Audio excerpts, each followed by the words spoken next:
जैसे पारसमणि है, उसको स्पर्श करा दो लोहे में तो सोना बना देती है। अब एक तरफ 5 किलो सोना रखा हो और एक तरफ छोटी सी पारसमणि रखी हो, और आपसे कहा जाए आप क्या लोगे, तो आप क्या लोगे? पारसमणि। 5 किलो सोना नहीं लेंगे, क्योंकि आपको पता है कि 5 किलो क्या, मैं 50 किलो, 500 किलो, 5000 किलो बना सकता हूं, क्योंकि ये पारसमणि है। ऐसे ही संसार के भोग हैं क्षुद्र, थोड़े से अल्प सुख देने वाले, और सुख समुद्र है भगवान। एक तरफ भगवान है और एक तरफ भोग सामग्री है, तो हमें किसको चयन करना चाहिए? भगवान को। भगवान के मिल जाने पर सब कुछ मिल जाएगा। जैसे हम भगवान से कुछ मांगते नहीं है, कभी भी तुम्हारी गरज हो महलों में राखो, चाहे झोपड़ी में वास दो, तो वो इतने बड़े हैं, इतने महान हैं, इतने सुख दाता हैं कि देखो उनका वैभव, देखो उनका सुख दान देखो। अन मांगे आगे आवे गो, जीव पल लागे पल को। बिना मांगे वो दे रहे हैं जो मांगने से नहीं मिलेगा। अगर हम भगवान से प्यार करें और भगवान का नाम जप करें और कुछ ना मांगे, तो वो इतना दे देंगे कि हम डूब जाएंगे, हम आनंद में डूब जाएंगे। जैसे एक गरीब आदमी को कहो, बोलो आप क्या चाहोगे, गरीब आदमी जितना तुम आज जो मांगोगे दे देंगे, तो उसकी जो बौद्धिक धरा है वो बस इतना ही सोच पाएगी कि अगर 1 साल का जानवरों का चारा मिल जाए और 1 साल का मुझे भोजन मिल जाए, वो इतनी सोच रखता है। इसके आगे की वो नहीं कह पाएगा, क्योंकि उसकी सोच इतनी है। ऐसे ही भगवान के सामने अगर हम मांग करते हैं तो क्या मांग सकते हैं? एक बढ़िया मकान दे दो, थोड़ा सा ये दे दो, थोड़ा सा ये दे दो। तो वो ऐसा हुआ जैसे चक्रवर्ती सम्राट के कहने पर हम उससे मांगा भैंस के लिए भूसा, अपने लिए अन्न और 1-2 लाख रुपया। अरे वो नगर का नगर दे सकता था, वो पूरी जिंदगी का निर्वाह कर सकता था। तो हमें मांगना भी नहीं आता। तो हमें चाहिए कि हम श्री जी का भजन करें, श्री जी का नाम जप करें और श्री जी के ऊपर छोड़ दें कि आपको जैसे चलाना हो चलो, मैं वैसी में राजी रहूंगी जिसमें आप राजी हैं। जोई जोई प्यारो करे सोई मोहि भावे। आप जैसे चलाओगे मैं फिर तो माला माल कर देंगे। अब उस सम्राट से जैसे मान लो गरीब आदमी कह दे सरकार हम क्या मांगे, आप जो दे दोगे। अब उसकी जो सोच है वो लाख दे ही नहीं सकता, वो अपनी सोच से देगा। जैसे एक गरीब आदमी किसी अपने रिश्तेदार को कितना रुपया दे देगा? 10 रुपया, 100 रुपया, 50 रुपया, 1000 रुपया, इसके आगे वो नहीं बढ़ सकता। लेकिन एक उदार आदमी और एक जिसके पास अपार धन हो, वो जब देना है तो वो करोड़ों को सोचेगा, वो नीचे उतरेगा नहीं, क्योंकि उसकी स्थिति ऐसी है। वो अपनी स्थिति से नीचे उतर के दे ही नहीं सकता, वो अपनी स्थिति से देगा। तो भगवान की स्थिति से हमें जब मिलेगा तब हम निहाल हो जाएंगे। तो मुझे चाहिए कि भगवान के ऊपर छोड़ देना चाहिए, तो उससे दोनों काम हो जाएंगे, भगवान भी मिल जाएंगे और भोग भी मिल जाएंगे। अस्मिता जी दिल्ली से। श्री हरिवंश महाराज। श्री हरिवंश महाराज जी, महाराज जी हम आपके शरणागत हैं। ये तो समझ आ रहा है कि सब प्रारब्ध की बात है, और मेरी बहन को कैंसर है। अब मेरे ये सोच के तंग हो रहा हूँ कि मेरे को भी हो गया तो क्या होगा, और मुझे बहुत डर लग रहा है कि मतलब ये कहने का मतलब कि उनको हो रहा है तो ऐसा लग रहा है कि मेरे को भी होगा। उस डर से ही सोच निकाल नहीं पा रहे। बिल्कुल, नाम जब भी वो प्रयास कर रहे हैं। सोचना भी चाहिए, क्योंकि शरीरम व्याधि मंदिरम, शरीर रोग का घर है। कभी भी कोई रोग हो सकता है, कभी भी कोई परेशानी आ सकती है। अब जो शरीर में आएगा हमको तैयार रहना चाहिए, डरना नहीं चाहिए।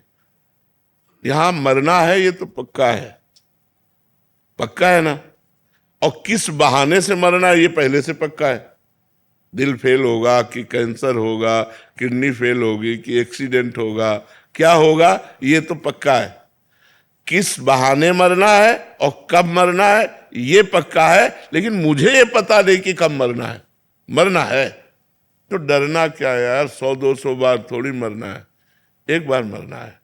एक बार हिम्मत करो और राधा नाम का स्मरण करते हुए शरीर को श्री जी को दे दो। मैंने आपको दिया, अब चाहे इसमें कैंसर रूप से कृष्ण आवे, चाहे कृपा रूप से आवे, मुझे कोई परवाह नहीं, मैं आपकी हूं, मैं आप तो। पर इतना समर्पण होना बड़ा कठिन होता है। अब जैसे भगवत कृपा से हम लोगों को इतनी फिक्र थोड़ी है, बिल्कुल पाई भर फिक्र नहीं।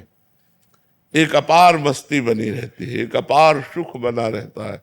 ये सब दुख क्या है? आज मर जाए शरीर, इससे क्या लेना देना है? जब तक सेवा है तब तक सेवा कर रहे हैं, जिंदा है और मर गया तो जाके दिव्य सेवा करनी श्री जी की। हमको श्री जी से अलग थोड़ी रहना है। हाँ, अगर इसी शरीर पर प्यार करते जैसे आप करती हो, उसका कष्ट देख के वो डर आ जाता, मेरा प्रारब्ध भी कहीं ऐसे। हाँ तो डरो, हम तो कहते डरो, डरना अच्छा है। डर कर भगवान की शरण में जाओ। जो सभी तावा शरणाई रखियो ताई प्राण की नहीं। भगवान कहते हैं यदि भयभीत होकर मेरी शरण में आ जाओ तो मैं तुम्हारी रक्षा कर लूंगा। भगवान सब कुछ काट सकते हैं, प्रारब्ध भी काट सकते हैं। अगर वो प्रारब्ध देंगे तो उतना बल दे देंगे। तो इसलिए नाम जप करो, भगवान की शरण में रहो।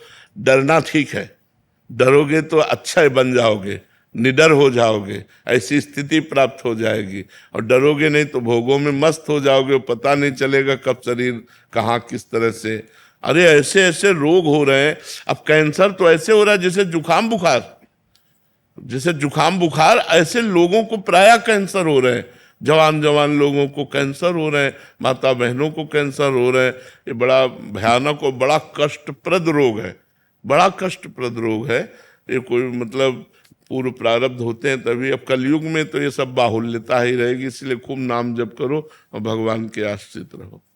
अर्जुन पांडे जी उज्जैन से। राधे राधे महाराज। महाराज जी, आध्यात्मिक प्रेम और व्यक्तिगत प्रेम में क्या अंतर है? व्यक्तिगत प्रेम स्वार्थ को लेकर होता है, देह को लेकर होता है। और आध्यात्मिक जो प्रेम होता है वो आत्मा को लेकर होता है, भगवान को लेकर होता है। स्वार्थ और परमार्थ में बड़ा अंतर है। स्वार्थ विनाशी है, जहाँ प्रेम हो ही नहीं सकता है। यहाँ संसार में कोई प्रेम थोड़ी करता है, राग करता है, मोह करता है, आसक्ति करता है। कामाशक्ति, मोहाशक्ति, रागाशक्ति, प्रेम नहीं होता। पर जब कहते हैं तो हम उसको इस भाषा में कहते हैं कि जो सांसारिक प्रेम है वो देह को लेकर होता है, स्वार्थ को लेकर होता है, वस्तु व्यक्ति स्थान इसको लेकर होता है। और जो परमार्थिक प्रेम है वो आत्मा को लेकर होता है, वो भगवान को लेकर होता है। इसलिए वास्तविक प्रेम शब्द तो आत्म प्रेम ही है, भगवत प्रेम ही है। ये राग और कामना और आसक्ति और मोह के नाम से कहा गया है, जिसे आप सांसारिक प्रेम कहते हैं। हिंदू सिंह जी। राधा वल्लभ श्री। महाराज जी, आपके चरणों में कोटि कोटि प्रणाम। महाराज जी, इष्टाकार वृत्ति करने के लाभ विधि जानकर क्या मैं चल सकता हूँ? क्यों नहीं चल सकते? चलने में क्या परेशानी है? आए ही वो भगवान की प्राप्ति के लिए, मानो जन्म ही मिला है। तुम्हारे अंदर पूरी सामग्री है जिससे भगवत प्राप्ति कर सकते हो। आपका जन्म ही भगवत प्राप्ति के लिए हुआ है। अब आप उसे भूल जाओ और भोगों में अपना समय नष्ट करो, वो आपकी कमी है। नहीं तो भोगों को धर्म पूर्वक भगवत अर्पित करके भोगते हुए और भगवान का स्मरण करते हुए, सत्कर्म करते हुए हम भगवत प्राप्ति के लिए आए हैं। हम भगवत प्राप्ति करेंगे। कोई नशा मत करो, पापाचरण मत करो, गंदी बात न देखो, न सुनो, न बोलो, और नाम जप करो। अभी इष्टाकार वृत्ति होने लगेगी। ठीक है। योगेश कुमारी जी। राधे राधे महाराज जी। महाराज जी, आत्मा, परमात्मा और गुरु में कौन सर्वोच्च है? एक ही बात है। जो आत्मा है वही परमात्मा है, जो परमात्मा है वही गुरु है। गुरु साक्षात परब्रह्म, तस्मै श्री गुरुवे नमः। जो परब्रह्म परमात्मा है वही हमारे ऊपर कृपा करने के लिए मनुष्य रूप में आकर के गुरुदेव के रूप में हमें अपने चरणों की शरण में ग्रहण करते हैं। वो परमात्मा ही है, वो मनुष्य थोड़ी है। गुरुदेव को जो मनुष्य समझता है उसका कभी कल्याण हो ही नहीं सकता। जो अपने गुरुदेव को गुरुर ब्रह्मा, गुरुर विष्णु, गुरुर्देव महेश्वरा, गुरु साक्षात परब्रह्म, तस्मै श्री गुरुवे नमः। गुरु साक्षात परब्रह्म है, और जो परब्रह्म परमात्मा है, आत्मा हरिवंश प्रगट परमानंद श्री हरिवंश प्रमाण मनम, वही जो हरिवंश आचार्य हैं, गुरुदेव हैं, वही हमारी आत्मा है। तो आत्मा, परमात्मा और गुरुदेव ये एक ही तत्व के पर्यायवाची शब्द हुए, कोई अंतर नहीं है। गुलशन जी महाराष्ट्र से। जय जय श्री राधे। श्री हरिवंश महाराज जी, आपके चरणों में कोटि कोटि प्रणाम। गुरुदेव, आप जी कहते हैं कि किसी पर दोष दर्शन मत करो, खासकर किसी वैष्णव भगवान पर तो बिल्कुल भी दोष दर्शन मत करो। ये जानकर भी दोष दर्शन स्वतः ही हो जाता है महाराज जी। ये हमारे अंदर एक कमी है जो हम छिद्रान्वेषण करते हैं। छिद्रान्वेषण माने दूसरों के दोषों का दर्शन नहीं करना है। क्यों नहीं करना? जब वो गंदा आदमी है तो परमात्मा भी अंदर विराजमान है, ये क्यों नहीं देखा? क्रियाएं जो हो रही है, जैसे एक कठपुतली नाच रही है, तो अज्ञानी जीव कठपुतली को बुरा भला कहेगा, लेकिन जो विवेकी पुरुष है, जानने वाला है, वो कठपुतली को दोष नहीं देगा, उस नचाने वाले को। वाह यार, क्या कलाकार है नचाने वाला।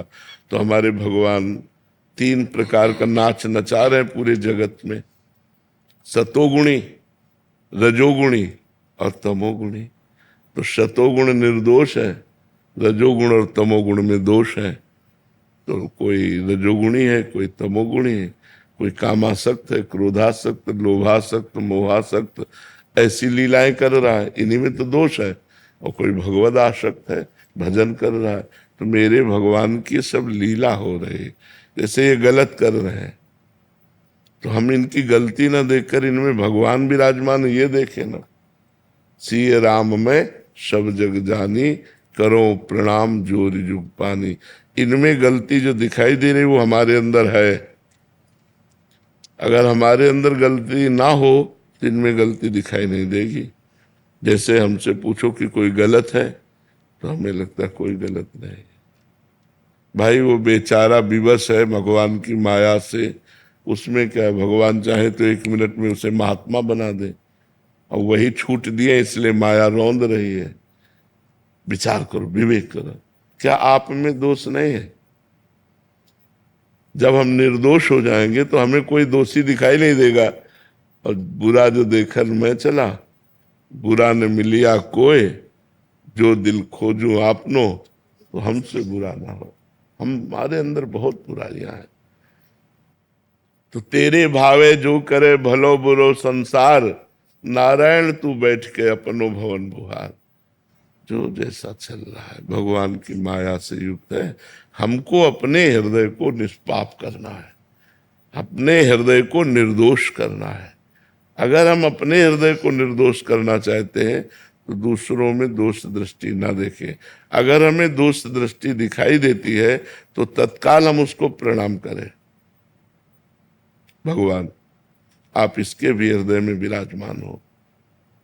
मेरे अंदर जो दोष दृष्टि देखने की प्रवृत्ति है, नाथ इसको नष्ट कर दो। आप बच जाओगे, आप आगे बढ़ जाओगे। अगर ऐसे ही दोष देखते रहिए तो ऐसा है तो ऐसा है, तो आप बहुत कूड़ा करकट अपने हृदय में एकत्रित कर लोगे और परमार्थ में नहीं चल पाओगे, पक्का नहीं चल पाओगे।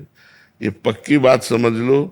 जो हम दूसरों में दोष देखते हैं वो हमारे अंदर दोष होता है, और जब हम दूसरे को दोषी कहेंगे तो हमारे अंदर वो दोष बढ़ जाता है और हमको फिर भ्रष्ट कर देता है, नष्ट कर देता है। पक्की बात मान लो।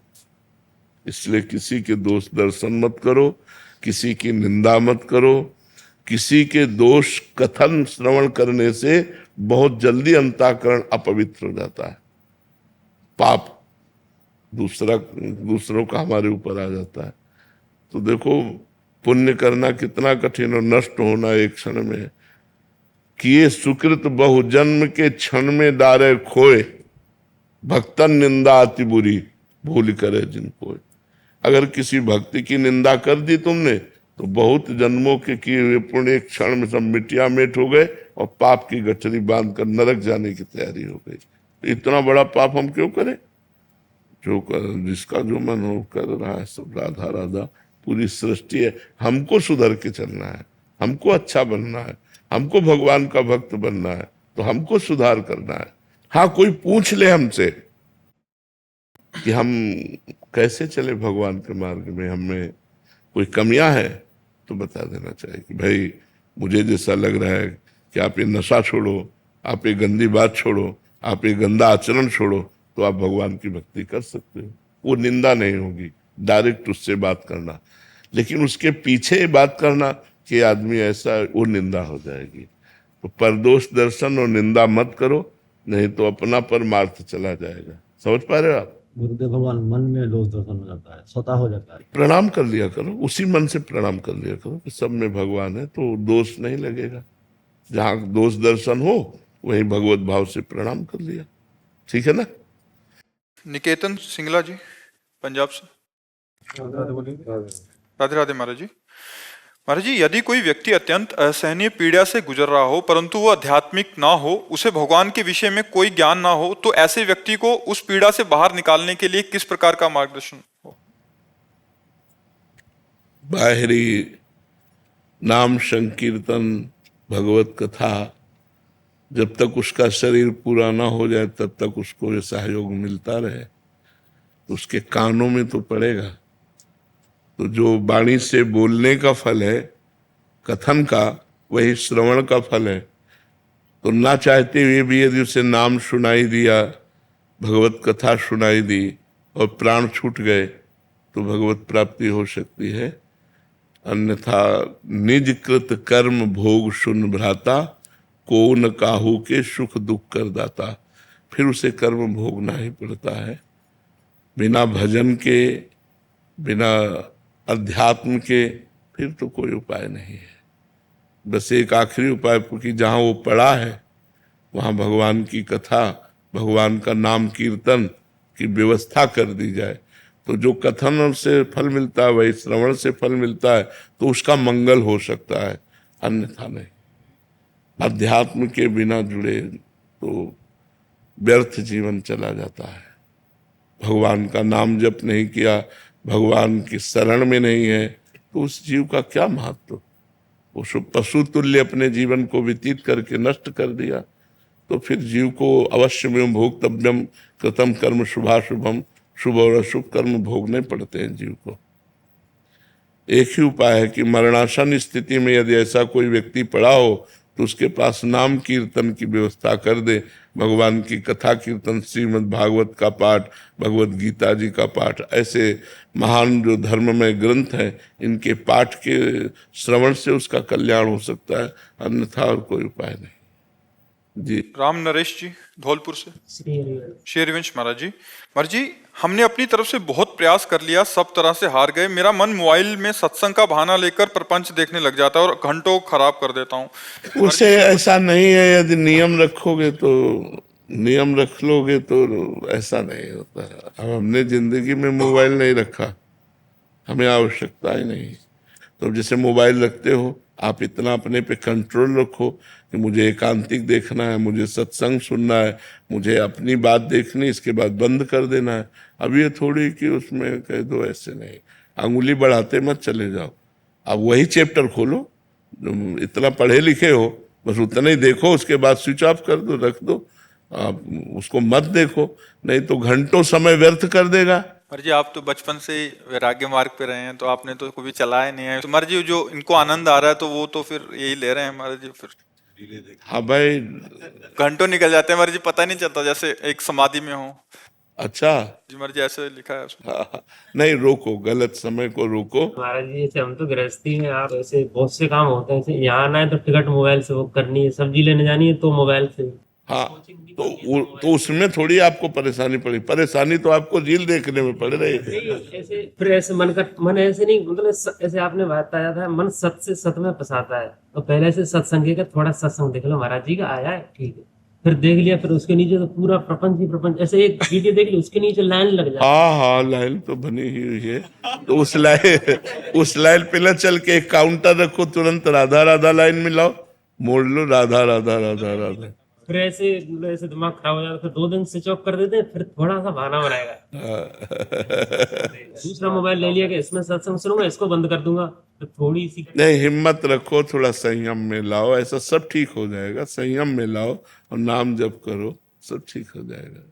राधे राधे महाराज जी, यदि किसी व्यक्ति को अपनी कमजोरियां मालूम हो लेकिन वो उन्हें छोड़ नहीं पा रहा हो और कई बार परिस्थितियां ऐसी बन गई हो कि वो सही मार्ग पर टिक ही ना पा रहा हो, तो क्या करें महाराज जी?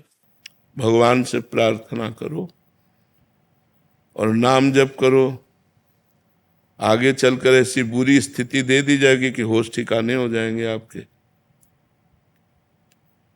अभी समय ठीक है, पुण्य चल रहा है, तो मनमानी आचरण करने के लिए मन विवश कर देता है, लेकिन जब कर्म फल आता है ना, तो सिर्फ त्राहिमाम निकलता है और भोगना पड़ता है ना।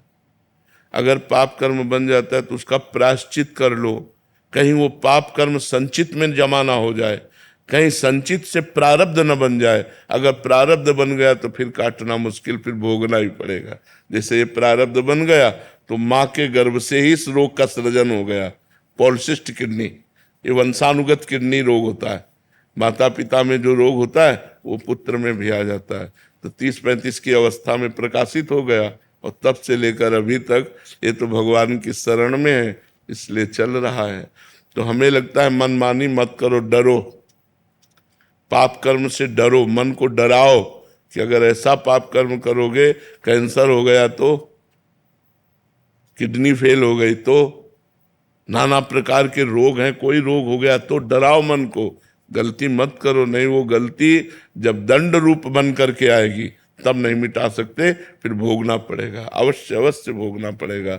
इसलिए हमें लगता है अभी मनमानी मत करो। तो ये काम एस जो काम है यही हमसे ऐसा करवाता है। काम एश, क्रोध एश, रजोगुण समुद्भवा, ये रजोगुण से उत्पन्न हुआ काम क्रोध आदि ही हमसे ऐसे पाप कर्म कराते। हमको बचना चाहिए इन कर्मों से। ये बहुत भयानक कर्म जब अपना दंड देते हैं ना तो भयानक फल देते हैं। मतलब 100 रुपया जैसे ब्याज का ले लो ना, और जमींदार लोग नहीं, ब्याज के ऊपर ब्याज, ब्याज के ऊपर ब्याज, और जब जमा करने जाओ तो पता चला 10,000 रुपया, और अगर फिर चूक गए तो 20,000 रुपया, फिर तुम्हारी खेती ले लेंगे। ऐसे ही कर्म है, छोटा सा कर्म पाप कर्म, वो ब्याज पर ब्याज, ब्याज पर वो भयानक रूप बन करके जब बम की तरह गिरता है तो धज्जियां उड़ जाती हैं, शरीर की धज्जियां।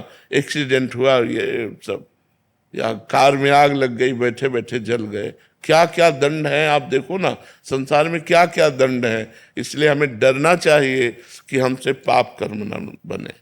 भगवान का भजन करो, अपने मन को रोको, डराओ अपने मन को कि कोई पाप कर्म न बने। महाराज जी, अगर जाने अनजाने में हो गया हो तो प्रायश्चित कर लेना चाहिए उसका। जैसे भगवान का नाम जप है, श्रीमद् भागवत महापुराण का सप्ताहपारायण है, किसी तीर्थ में जाकर कोई मंत्रानुष्ठान है, और उस पाप के नष्ट करने के लिए मन में चिंतन करे, संकल्प करे कि वो जो हमसे पाप हो गया वो नष्ट हो, तो नष्ट हो जाएगा। इसी अभी नष्ट करने में वो, जैसे एक बबूल का पेड़ है, इतना बड़ा उठा तो आप ऐसे मसल सकते हो, लेकिन जब बड़ा पेड़ हो गया तो इतने इतने बड़े कांटे, फिर वो कुल्हाड़ से भी काटने में होश खराब हो जाते हैं। ऐसे पाप कर्म है ना, अभी उठा तो आप मंत्र जप, नाम जप, अनुष्ठान के द्वारा उसको नष्ट कर सकते हो। नष्ट हो गया, खत्म हो गया। गिरीश पाठक जी, राधे राधे श्री राधे राधे महाराज जी। महाराज जी, मन के वशीभूत होकर मनुष्य बार बार गलती करके क्षमा मांगता है, भगवान क्या बार बार क्षमा करते हैं या इसकी कोई सीमा है? बहुत वात्सल्य समुद्र भगवान है, अगर वो क्षमा न करे तो हम लोगों की दुर्गति हो जाए। क्योंकि बिल्कुल सत्य बात है कि ना चाहते हुए भी मन हमको जबरदस्ती गलत करवा देता है, पर हम कोशिश करें। मन को वश में करना नामुमकिन नहीं है, उसको हम कोशिश करें, धीरे धीरे धीरे धीरे। अगर हम हठ कर लें तो मन हमसे कुछ करवा नहीं सकता, पर वो हठ आध्यात्मिक होगी। सांसारिक कसम खा लोगे तो मन तोड़वा देगा। बहुत कोशिश करता हाँ बहुत, ये हम आपकी बात में बिल्कुल सहमत हैं। तो जब तक हमारे अंदर आध्यात्मिक ज्ञान नहीं होगा, नाम जप के द्वारा, शास्त्र स्वाध्याय के द्वारा, सत्संग के द्वारा हम अपनी बुद्धि में विवेक प्रकट करें।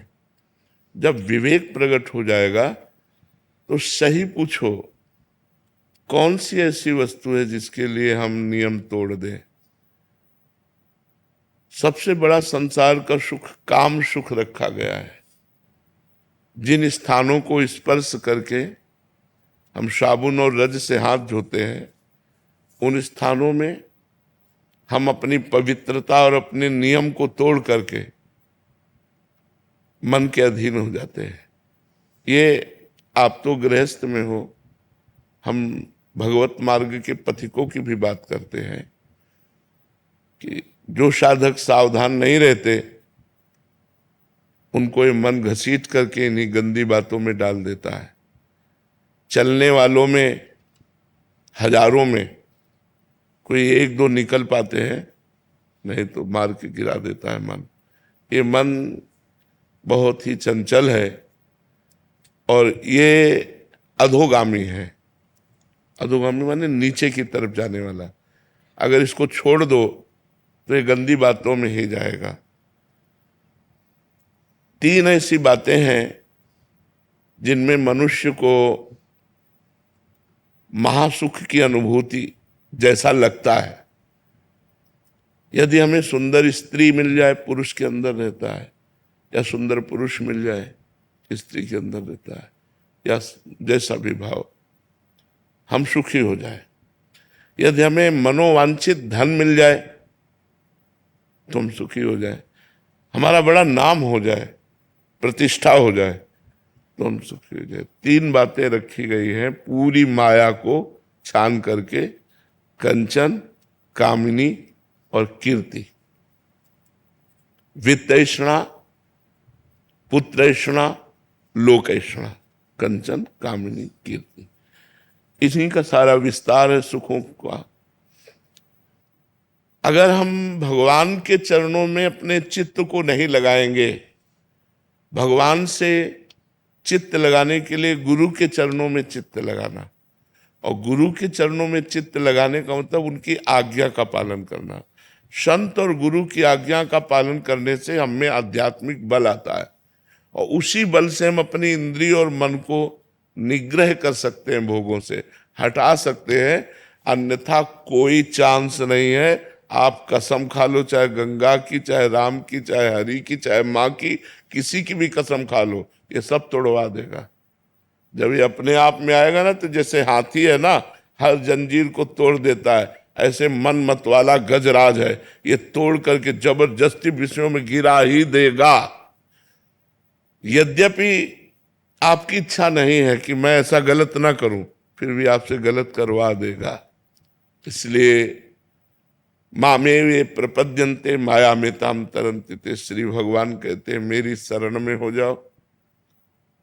मन मना भो मद भक्तो माद्याजी माम नमस्कुरु, मेरे को प्रणाम करो, मेरा नाम जप करो, मेरे में मन लगाओ, जीत जाओगे। भजन करना पड़ेगा। अच्छा, भजन करना साधारण काम नहीं है, बड़ा असाधारण काम है, क्योंकि विषयाकार मन भजन में लगेगा ही नहीं। तो हमें धीरे धीरे पहले नींव सुधारनी है। भोजन, भजन की नींव है भोजन। जैसा खाओ अन्न वैसा बने मन। तो यदि हमारा भोजन ठीक नहीं होगा तो हमारा मन भजन में नहीं लगेगा। हमारा खान पान ठीक होना चाहिए। तो अगर हमारा पेय पदार्थ पवित्र है तो हमारी बुद्धि पवित्र रहेगी। अगर पेय पदार्थ अशुद्ध है तो हमारी बुद्धि को अशुद्ध कर देगा। ये थोड़ी देर के लिए आपको सुखद लगेंगी, लेकिन आपके स्वास्थ्य और आपकी बुद्धि की पवित्रता को नष्ट कर देंगी, क्योंकि पवित्र जल नहीं है। आप अपने घर में पवित्र जल में नींबू डाल करके, चीनी डाल करके, ठंडा करके पिए, ये सतोगुणी हो गया। तो रजोगुणी और तमोगुणी आहार से हमारा मन विषयाकार होगा, अपवित्र होगा, ना कि भजन में लगेगा। हमें सतोगुणी भोजन, सतोगुणी पेय पदार्थ, सतोगुणी दृश्य, आसपास का वातावरण सतोगुण, तो हमारा भजन बनेगा, नहीं तो भजन नहीं बनेगा। थोड़ा सा भी कुसंग एक बहुत बड़े महात्मा को भी गिरा सकता है। जो 20 साल से संयम में चल रहा है, थोड़ा सा कुसंग, छेद होते ही, छिद्र होते ही दोष अपना प्रभाव वहां जाके दिखा देगा।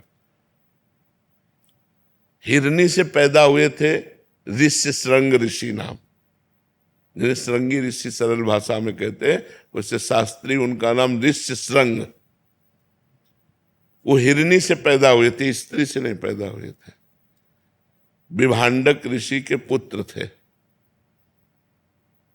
तो लोमपाद राजा के राज्य में अकाल पड़ गया, तो विद्वानों ने सलाह करके देखा कि अगर महाराज ऋष्य श्रृंग सिंहासन पर विराजमान हो जाए तो अकाल तत्काल नष्ट हो जाएगा, वर्षा होगी, सब जीव बच जाएंगे।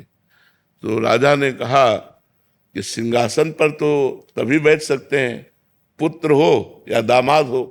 भाई पुत्र नहीं है तो पुत्री है, पुत्री का पति।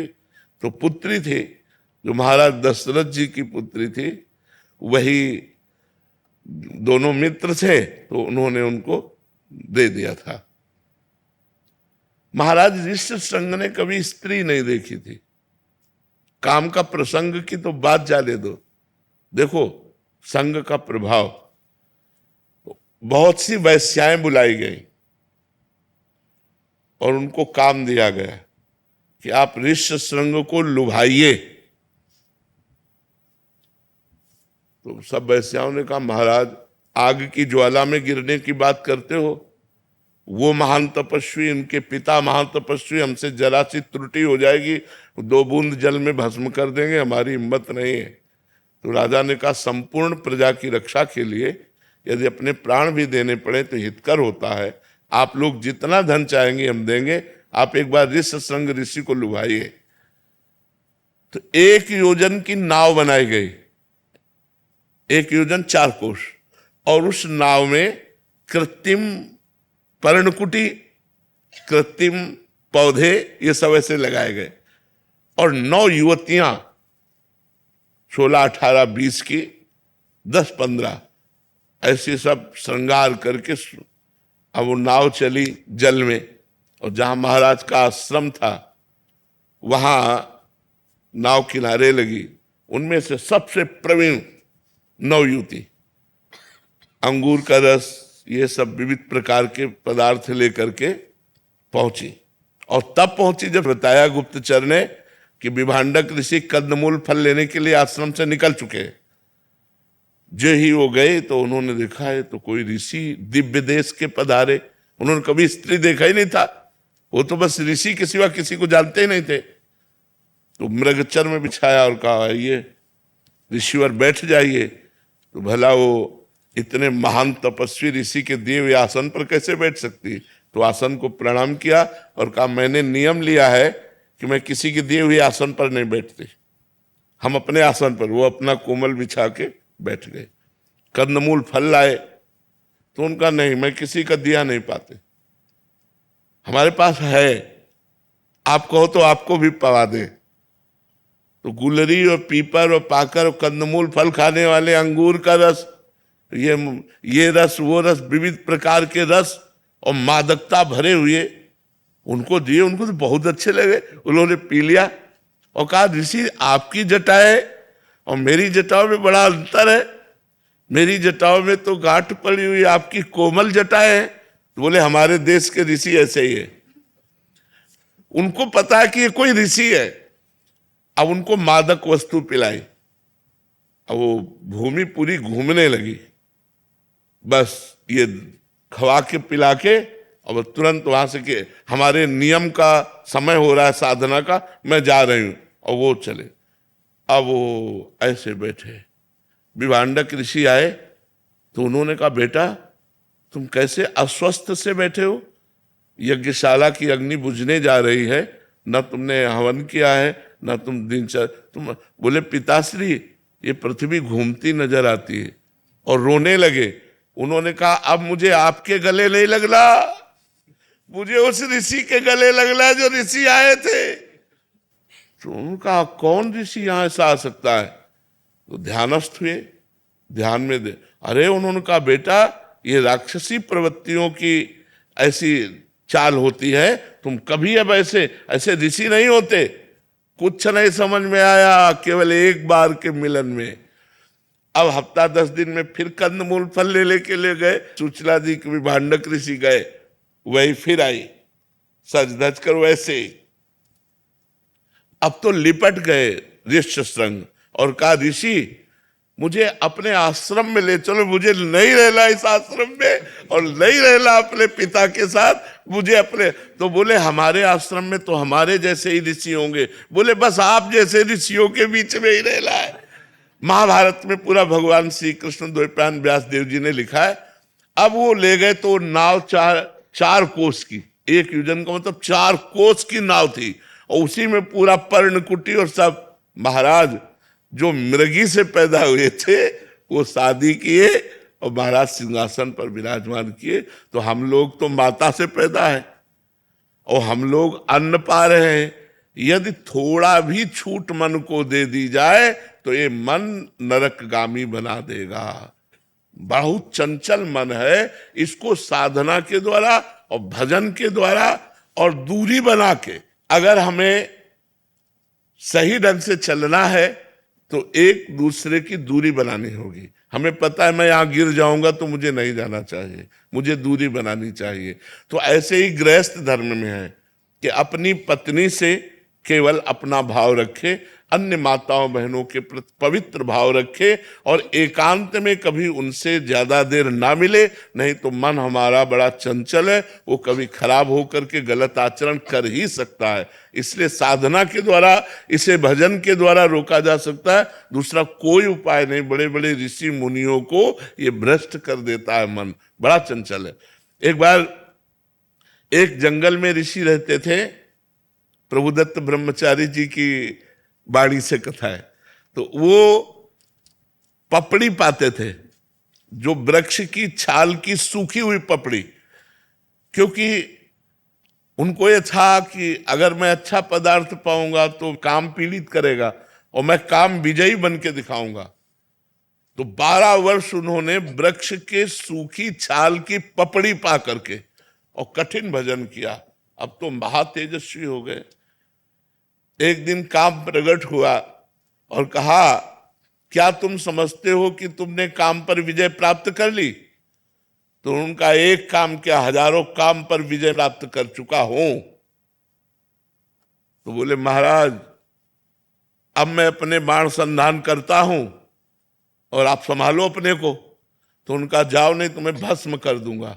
बोले, हाँ भस्म करने की सामर्थ्य है, लेकिन मैं जा रहा हूं और आज से हमारा बाण चालू आपके ऊपर, अब आप संभालना।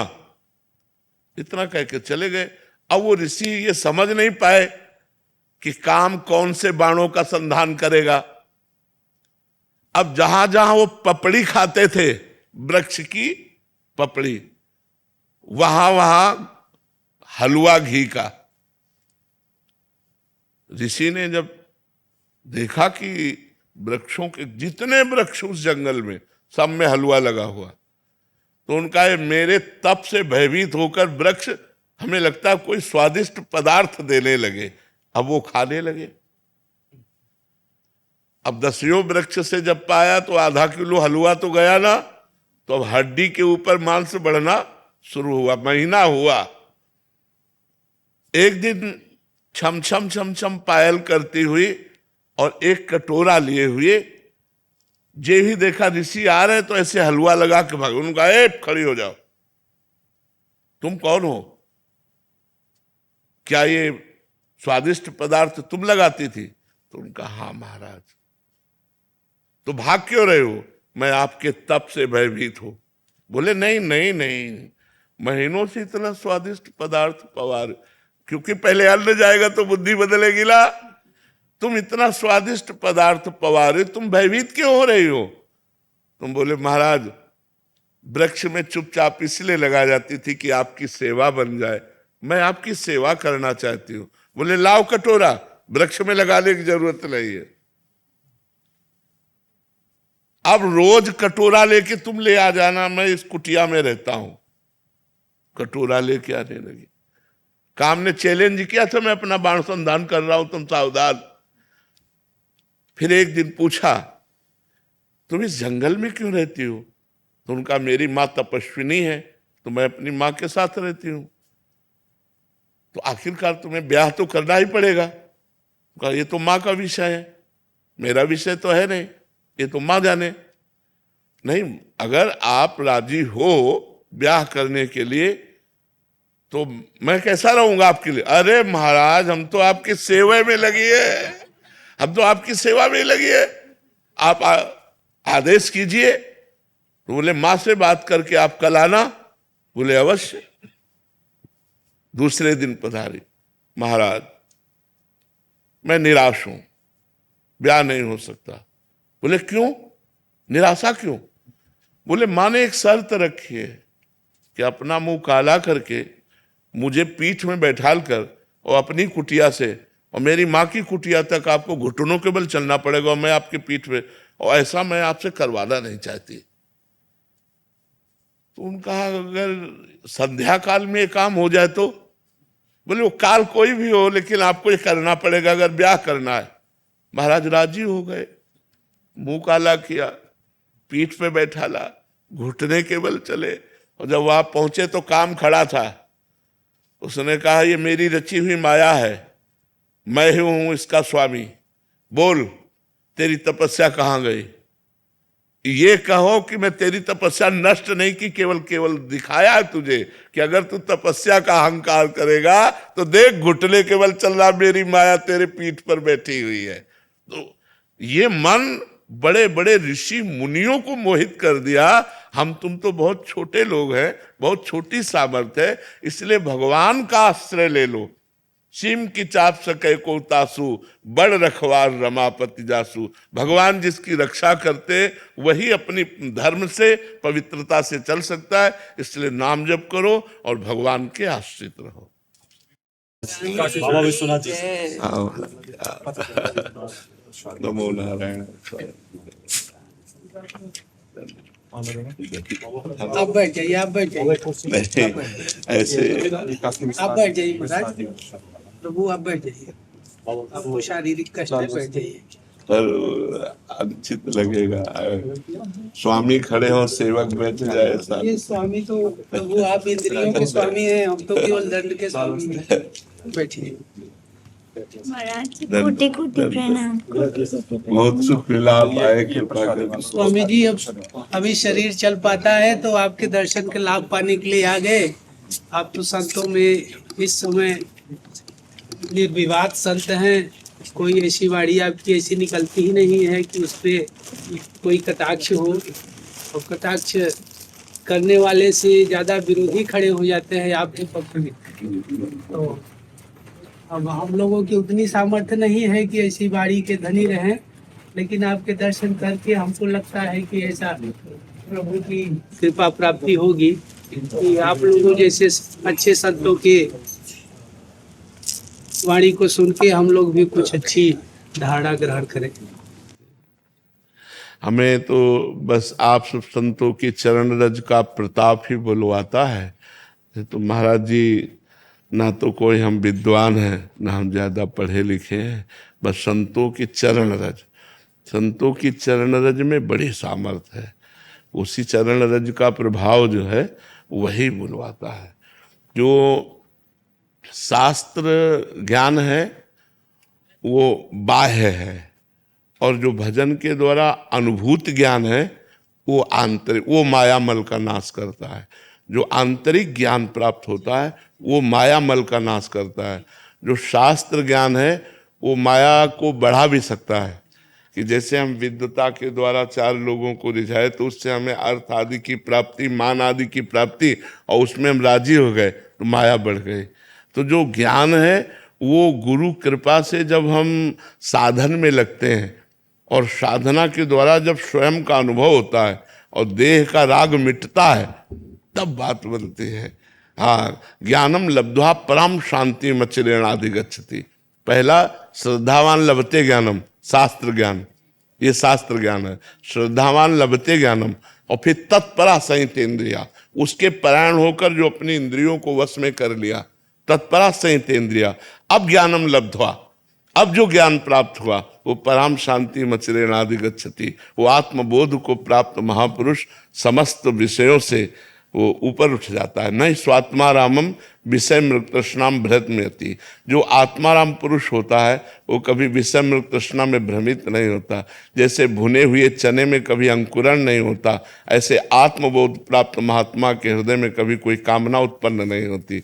वही सतरति सतरति सा लोकान तारयति, वो स्वयं तर जाता है, स्वयं तर जाता है और लोगों को तार देता है। जिसके हृदय में कोई कामना नहीं, निरंतर निरंतर ब्रह्मभूत, निरंतर अपने स्वरूप में स्थित रहता। ब्रह्मभूता प्रसन्नात्मा न शोचति न कांक्षति समाज सर्वेषु भूतेषु मद भक्तिम लभते पराम।